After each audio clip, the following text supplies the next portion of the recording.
I would like to thank the organizers, the REACH team, for inviting me to this conference. And it's a great pleasure and honor for me to come back here as a speaker because I'm an Oxford graduate, studied here. But the only bad thing about it is from time to time I get those panic attacks that I need to study. Then is an exam coming up, but then I realize, oh, I've passed it, so I need to enjoy the sights and sounds of Oxford. So I work for IFC mainly on the financing side. IFC is the private sector arm of the World Bank Group, and today I'm going to share with you some of the work that we are doing as part of the Partnership for Cleaner Textile, which is a program we have been running since 2007 in Bangladesh, focused on the garments and the textile sector in Bangladesh. So in the graveyard shift, people tend to fall asleep. So if you just can focus on this slide, then you can fall asleep if you want to. Typically, water consumption per kg of fabric is 200 liters, and which is equivalent to daily water use for 2 people. This is quite a staggering statistics because then you know that what the industries are using and what sort of impact it can have on the people of Bangladesh. Bangladesh has lots of water stresses. You name it, we have it. There are pollution issues, there is a lot of water, flood. We also have drought in our country. Though it's a small country, we have both. We have industrial pollution, we have arsenic, naturally occurring arsenic, and as you've heard before, 20 million people are affected. So 20 million people would be equivalent to or more than some population of some smaller countries. We have huge water shortage or crisis, mainly in the urban areas, also in rural areas, and sanitation is a huge problem as well. Now, just to give you an overview of the textile sector, Bangladesh houses almost 1,700 washing and dyeing units, and textile sector accounts for 80% of total export revenue. So quite an important sector for Bangladesh. It's a $25 billion sector and poised to grow to $50 billion in a couple of years' time. Textile sector consumes 1,500 billion liters of groundwater per year, and groundwater levels are decreasing by 2.5 meter per year. And it has a huge implication not only on the industry, but also people who are living around these industries. Surface water is heavily polluted by the textile industry, a huge concern for Bangladesh. Even though groundwater is free, there are hidden costs and at times not realized by the industry. And inefficient use of resources due to lack of awareness on the true cost of resources, particularly water, is a major constraint. Now, when we talk about the textile sector, some of the key water issues we are talking about is effluent treatment plants or the lack of it in the industrial sector, the communities that are affected by industries and the polluted water, the technologies that are being used and how efficient are they, whether they at all serve the purpose or not, and the people who actually directly work in the garments factories, their health, and health and safety concerns. Some of the examples of resource efficiency upgrades, because the way the Partnership for Cleaner Textile program works is that we work with industries in making sure that they use less water, less chemical, and less energy. And there is a clear energy-water nexus in Bangladesh. Both energy and water are scarce resources in Bangladesh. So these are some of the examples of the upgrades that we propose industries do.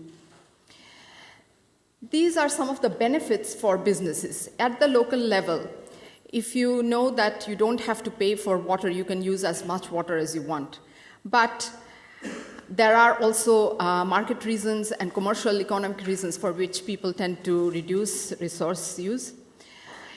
Reduce production costs through a reduction of energy cost and other costs, improve cash flow. Simply, cost reduction has an impact on their profit line. Improve product quality and productivity, globally increase competitiveness in the market. Now, this is something that's very important for the textile sector in Bangladesh. When you sit with buyers and industry owners in one table, there would be certain industries negotiating for 1 cent per dozen of shirts. There are other industries who would say it doesn't matter because they would be saving water and energy through their own processes on which they have a greater handle on. So when these two types of industries get into the negotiating table with the brands, definitely the ones that are looking after their own energy and water use are in a very advantageous position to negotiate compared to the ones that are not looking at these issues. Improve working environment. Of course, their employees' health and safety, acquire good reputation, which is very important for selling in international market. It also contributes to reducing greenhouse gas emission and, of course, respect for national laws and regulation. It's highly desirable, attractive economics, and high potential, but there are many, many challenges, some of which I would like to shed a little bit light upon. First and foremost, policy and regulation. We don't have a groundwater policy yet. Lack of coordination between line ministries is a key impediment in making sure water-related efficiencies do happen. There are tax and subsidy issues also, whereby many resource efficiency technologies are looked upon as not as something that would bring about efficiency, but as a luxury item. So when it is looked upon as luxury item, the tax goes up exponentially, and that doesn't serve the purpose of the industry. No mandatory standards for products or industry, and there is inspection issues where safety versus efficiency becomes a problem. Just to give you an example, in Pakistan, we have a project where we work with boiler manufacturers. And the boiler efficiency standards have been set up in 1952. After that, no changes have been brought about.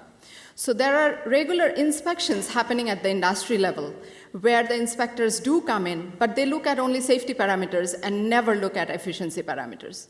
So boilers would be bought as scrap metal and would be used as boilers that operate at 25% efficiency, whereas there are boilers that can operate at 95%, 85% efficiency. But those efficiency parameters are never looked at by the inspectors. At the end user level, at the factory level, there are many, many challenges. First and foremost, lack of information. Even though factories are convinced that this would bring about cost reduction and efficiency gain, sometimes the information is not available with the industry. What needs to happen, what needs to be done, how to go about it, who are the people who can help me do it. So those information are not collated and are not available in one place. There is an issue with landlord versus tenant. Many of the factories are are located in rented property. When that happens, there is civil construction which the landlord doesn't want to do because the benefits of the efficiency would accrue to the tenant, and the tenant doesn't want to do any civil construction because, after all, it's not his building. So efficiency becomes nobody's business. Lack of incentives. There are certain tax incentives and all that accrue to certain industries, but for efficiency, there is no pronounced incentive. There is a psychological angle to it. Me being a big business, I am capable of paying my water bill. Doesn't matter how big that is. Or if I use more, I have the capacity to pay. So that psychological angle is also there. There is lack of technical capacity. Water managers, energy managers are largely missing in these industries. There would be a compliance officer who looks at compliance-related issues. But taking a holistic look at efficiencies and water and energy management, largely missing.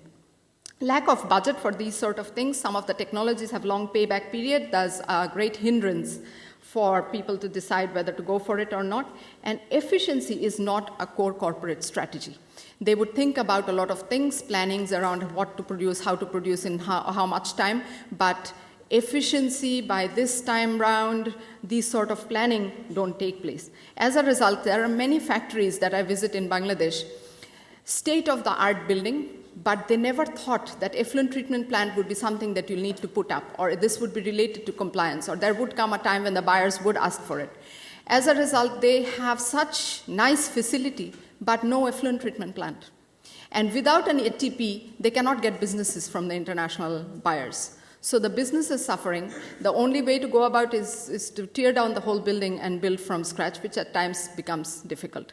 So these sort of planning or looking ahead as to what is coming is very important and doesn't happen. Point to make about this is there used to be a time when effluent treatment plant was not a compliance requirement from the buyers.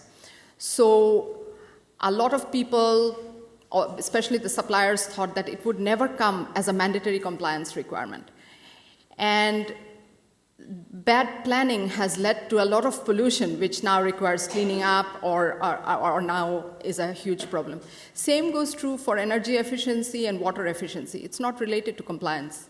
It's something that you would do to reduce your cost. So until and unless businesses think about it, it would be very difficult for them if 5 years down the line, brands do come up and say, no, this is a compliance requirement, you'll have to go and do energy efficiency to a certain extent. There is a shortage of service providers, institutions that would be able to give energy and water-related services to the industry from back to back. The contracts are not standardized, and most importantly, measurement and verification is very difficult. Most of the industries will not be able to give you a sense. They don't have water flow meters, and when we send auditors to do energy or water audits, it would be very difficult for them to do those measurements because the meters are not in place even. Now, I work very closely with the banks because mostly I look at commercial financing, which the banks can do for this sort of water efficiency upgrades. For the banks, it's very difficult because there are a large number of small transactions. Huge transactions don't happen. As a result, they need an aggregator. So it would have been very helpful if there were institutions who serve as water service companies and provide those services and can also aggregate small transactions, but those we don't have. There are multiple players, energy service companies, auditors, technology service providers, developers for water-related and for renewable energy-related activities. The microfinance institutions are also involved, and of course, end users. Sometimes it becomes a huge challenge for financial institutions to coordinate with so many players. Industry is not convinced of resource efficiency savings potential, and sales, deal originators, marketing team, credit, top management has distinct skill requirement about these issues. So it's the banker skill level which at times comes into the way. It's quite challenging for them to understand how the repayment would happen. If it is non-secured loan, not based on collateral, they find this sector very, very risky to venture into. There are processes, targets, tools that needs to be customized within the financial sector, which is not there. As a result, there would be 1 or 2 transactions ad hoc, but doing it in a structured way doesn't happen. The products have not been developed. None of the banks in Bangladesh have developed a product around energy efficiency or resource efficiency, offering interest rate, security, payback. Those are not chalked out. Audit is a cost, and there is a lot of question marks about who pays for it. Is it the end user, the factory, or the bank? Who would pay for the cost of audits? Overall client understanding is low, and there are so many different business models in place that it becomes difficult for the banks to understand how to go about it. So I just wanted to share with you a couple of financing structures which are quite simplified, but this is mainly related to energy and can be applicable to water as well. Basically, the company would take money from the bank and buy the equipment from the equipment vendor, and that will result into a reduced or cost saving, and they will have to pay lower energy bill. But if there was an aggregator in the middle, that would take the money from the bank and service the loan, and it would provide provide performance guarantee to the company. The company would have reduced energy cost, and it would be responsible for making the payments to the equipment vendor and also service the loan. This is a structure which is very, very efficient, but very difficult to form in Bangladesh, given that we don't have those institutions that can serve as the energy service company. So the Pact program works with these brands. We have partnership with 200 textile companies. We are also, Bangladesh Garment Manufacturers Association is also a member of Pact. And all these members have not only in principle partnership, but they have invested money in our program. So basically, they're taking things quite seriously and helping in implementation of the actual groundwork that goes on. Now, in a country where groundwater is considered free, there are certain hidden costs, the pumping cost, the chemical cost of cleaning it up, because groundwater is quite heavy and needs to be processed before it can be used for dyeing purposes. There is wastewater treatment plant which you need to put up, product wastage and heating costs, which are most of the time overlooked or not considered. So the Pact approach is to work with brands in de-risking the supply chain. We work directly with the factories in promoting doing more with less. We have some sectoral initiative whereby we work with policymakers in ensuring some of the policies are looked at. And of course, we work with financial institutions in making sure that it's not only understanding and trying to do things, but when things get stuck at financing level, nothing actually moves without financing. And grant and 1 or 2 pilots can only take you so far. So we arrange for commercial financing for industries who are partnering with us. I would like to give you a little bit of snapshot on the Konabari cluster. This is an industrial cluster whereby we have, this is a GIS mapping where we did, it's close to the Turag River, which is highly polluted. There are 301 industries in this cluster, out of which 200 are garment industries. 33 of them are wet processing units. Agriculture and land, 74 hectare crop cultivation. So we have other structures as well, education, shops, health. There are 15,000 households and the population of that area is 65,000. Now we did a water footprint assessment in this cluster, and for Bangladesh, this is the very first time a water footprint assessment has been done on an industrial cluster. So in these 301 industries in the cluster, 10 are Pact partner factories, consuming 67% of the total industrial water use. So 10 of the factories in that cluster are a huge consumer of water. So there is a lot of traction in working with these factories. These factories are responsible for groundwater extraction because they use a lot of groundwater for their washing and dyeing. And the river where the cluster is situated is 99% polluted. Now, this pollution has not only come from the industries that are located in that cluster, but there are a lot of upstream pollution that has happened. So by the time the water, which is already polluted, reached the cluster and being polluted more by the cluster, it's seriously polluted. And water shortage is evident in the community. Now, what is the impact on people? First and foremost, access to water is limited. There are shared toilet and shared kitchen. There are health and hygiene issues, but at the same time, the workers living there, they have to spend at least on an average 4 hours to line up to go to toilet, to collect water, and to cook their food because they use shared kitchen and shared toilet facilities. There are health concerns, loss of productivity, increased cost of healthcare. And these are one of the crucial major reasons why industries or the factories are also interested in working with Pact, because they know that their workers are being affected. Their time is being taken up. So this has a direct link to poverty as well.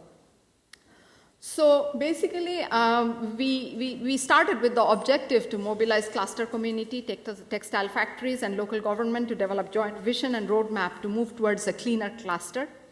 In 2014, we have done GIS mapping and a water footprint assessment. We have also conducted a stakeholder mapping and formation of the Industry Champion Council, and this is part of the Pact partner factories. In 2015, we are doing a study to see whether a central effluent treatment plant would make sense for this cluster. And we are trying to identify suitable partners to do some community-based work related, wash-related community-based work. These two are underway. We would like to go forward and make a collective action plan whereby we look at the community level engagement and implementation of different community-based initiatives for a cleaner cluster, which would ensure access to safe drinking water, more sanitation and hygiene, and technological solutions to making the cluster a cleaner cluster. This is just a snapshot of how things are going to be in 2035 if we don't make any changes and if we don't work in that cluster. It's already water stressed, And if we go on the way we are going, that will be seriously water stressed by 2035.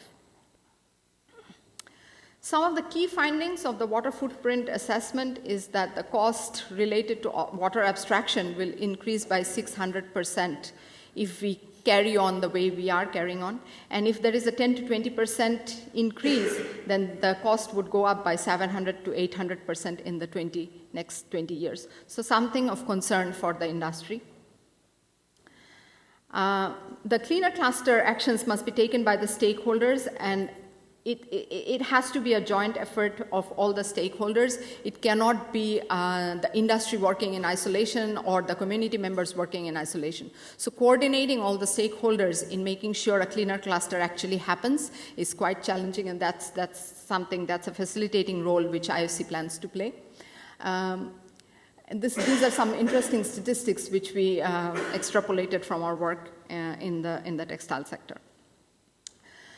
Some of the results till date, we have done a lot of awareness raising with factories. We have conducted basic cleaner production audit, but a broad-based audit has been done in 150 factories. In-depth audit has been done in 67 factories, in 35 factories. The results till date shows that we have saved 7.8 million meter cube of fresh water. Greenhouse gas has been avoided. We have facilitated financing for $19 million, and the average payback is 1.3 years, which is quite attractive for factories. Now, just to touch upon how innovation plays a role, or how are we different in doing things compared to other donors. First and foremost is the partnerships. It's a concrete partnership between brands, factories, association, and the banks. And most of the projects that you see in Bangladesh around textile sector are focused on the factory, or on the workers, or on regulatory issues. But there would hardly be any that brings in the component of financing and the component of regulations together under one project. So this is one thing that we pride ourselves on. The other thing that we are trying to do is we are promoting a blended finance approach. The way that happens is that IFC doesn't promote any grants, neither do we have any. But there are other development finance institutions that provide grant funding for energy efficiency and resource efficiency. We are in partnership with them, and what we do is we try to make it easier for factories to access funds by blending grants with the refinancing scheme. I must mention the initiative of our central bank. We have a green governor. And two things that the Central Bank of Bangladesh has done, and quite unique because a lot of bigger developed countries have not managed to do it, is one, we have a very strict environmental and social risk management policy in lending, which is mandatory by the central bank for all banks to follow. So basically, if you're giving financing to a garments factory or a textile wet processing unit, you will have to do environmental and social due diligence, which is quite a major thing, because now the financial institutions are also putting in pressure on the textile industries that you'll have to do things right, otherwise we can't give you money. The other thing the central bank has done is it has refinancing scheme which provides interest subsidy to the end users for resource efficiency. There is a dollar financing window. There is also a taka financing window. And recently, the central bank governor has announced a $500 million refinancing scheme only for the textile sector to do resource efficiency financing. So this is something I think is quite unique, given that Bangladesh is a small country, but the central bank is quite proactive in promoting resource efficiency financing. And we focus a lot on the commercial value of resource efficiency and less on emphasizing the corporate social responsibility angle. So basically, the message we try to give to the bank and also to the industry is you need to do it because it brings money or it saves money, not because of the goodness of your heart, though that's important. And we promote innovation through pricing, technology, and financing business models. So I think there are a couple of elements of innovation that we try to promote through our program. I would like to end here and would be happy to take questions. Thank you.